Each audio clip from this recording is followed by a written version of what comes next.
తాకట్టులో ఉన్న బంగారాన్ని విడిపించి ఆ రోజు ఆన్లైన్ రేటుకే మేము కొంటాం. Sharma gold company.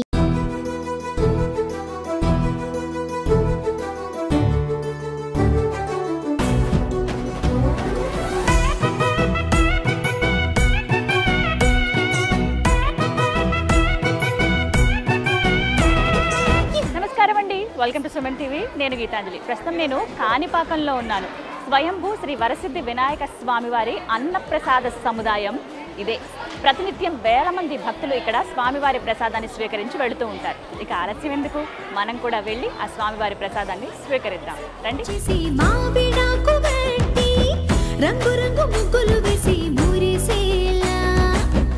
గణేష చిన్న పెద్ద అనే తేడా లేకుండా వచ్చిన ప్రతి ఒక్కరూ చిన్న చిన్న చంటి పిల్లల్ని కూడా తీసుకుని వచ్చి ఎలాగైనా ఆ స్వామి ప్రసాదం తీసుకోవాలని తహతహలాడుతూ ఉంటారు.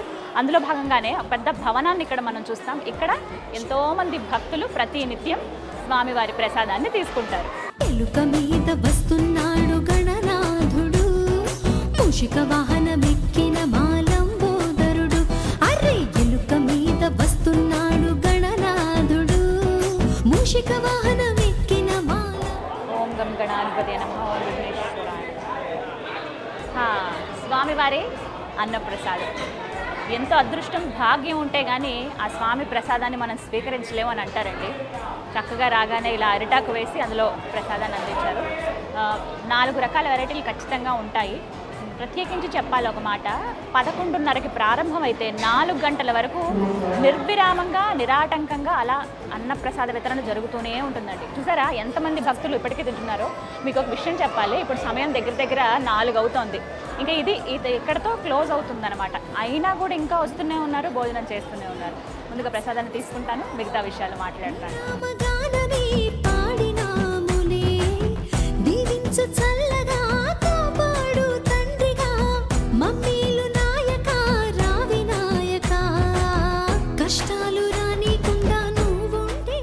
భలే కమ్మగా ఉంది. ఆలయాల్లో ఎక్కడ చూసినా అది పులిహోర కానీ ఇలాంటి అన్నప్రసాదం కానీ ఏదో ఒక దివ్యమైన ఒక టేస్ట్ వస్తుందండి అద్భుతంగా. అంటే స్వామివారికి ముందు నివేదన చేస్తారు కదా, ఆ రుచి ఏమన్నా ఇందులో ఉంటుందేమో అనిపిస్తుంటుంది నాకు.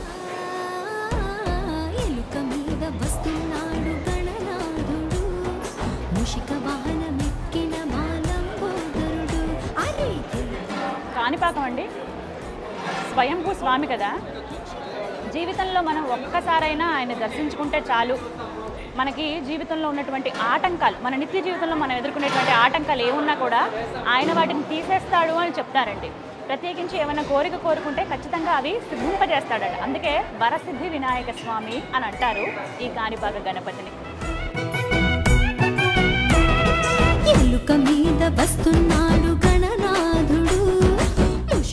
కాణిపాకం గణపతిని దర్శించుకోవడానికి వచ్చే భక్తులకు ఆలయ కమిటీ వారు అన్ని ఏర్పాట్లు చేశారండి.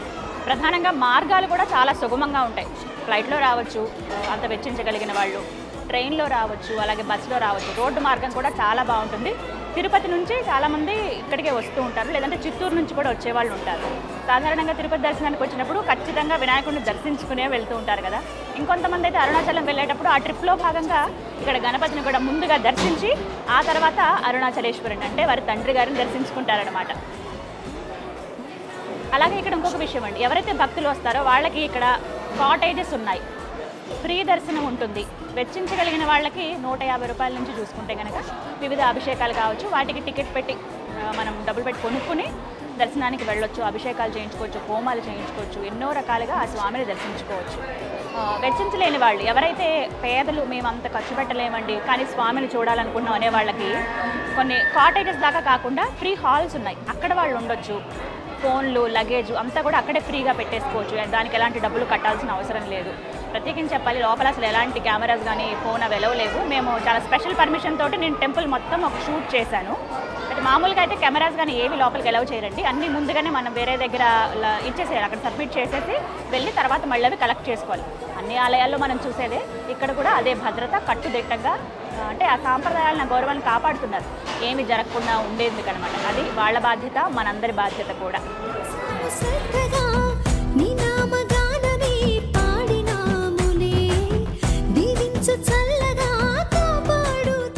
స్వామివారిని దర్శించుకోవడానికి వచ్చిన భక్తులకు మొదట ఎక్కడైతే దర్శనం చేసుకోవడానికి వెళ్తారు. అక్కడ స్నానం ఆచరించి పుష్కరిణిలో స్నానం చేసి స్వామివారిని దర్శించుకుని బయటకు వచ్చి ప్రసాదాలు తీసుకుని అక్కడే ఒక చిన్నగా ఒక షాపింగ్ చేసుకుని అలా పక్కగా వచ్చి ఇక్కడ అన్నప్రసాదాన్ని స్వీకరించి చక్కగా సంతోషంగా వారి వారి ఇళ్ళకి వెళ్ళొచ్చు అన్నమాట. అంతేకాదు ఇక్కడ ప్రత్యేకించి ఈ క్షేత్రాన్ని హరిహర క్షేత్రం అని అంటారు. ఓవైపు మణికంఠేశ్వరుడు, మరోవైపు వరదరాజస్వామి వారు. వాస్తవానికి ఈ 2 ఆలయాలు స్వామి స్వయం వ్యక్తం అవ్వక ముందే ఆ 2 ఆలయాలు నిర్మితమై ఉన్నాయంటారు. ఇవ్వండి కాణిపాకం విశేషాలు. అంటే ప్రసాదం స్వీకరించడము అదొక అదృష్టంగా భావించి మీ అందరికి కూడా తెలుస్తుందనే విషయంలో భాగంగా ఈ వీడియో చేయడం జరిగింది.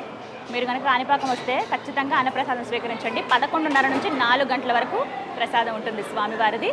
మర్చిపోకుండా మీ ఫ్యామిలీ అందరూ వచ్చిన, ఫ్రెండ్స్తో వచ్చినా, ఎలా వచ్చినా, ఒక్కరిగా వచ్చినా కూడా చక్కగా వచ్చి స్వామివారి ప్రసాదాన్ని స్వీకరించి వెళ్ళండి. జై గణేశ.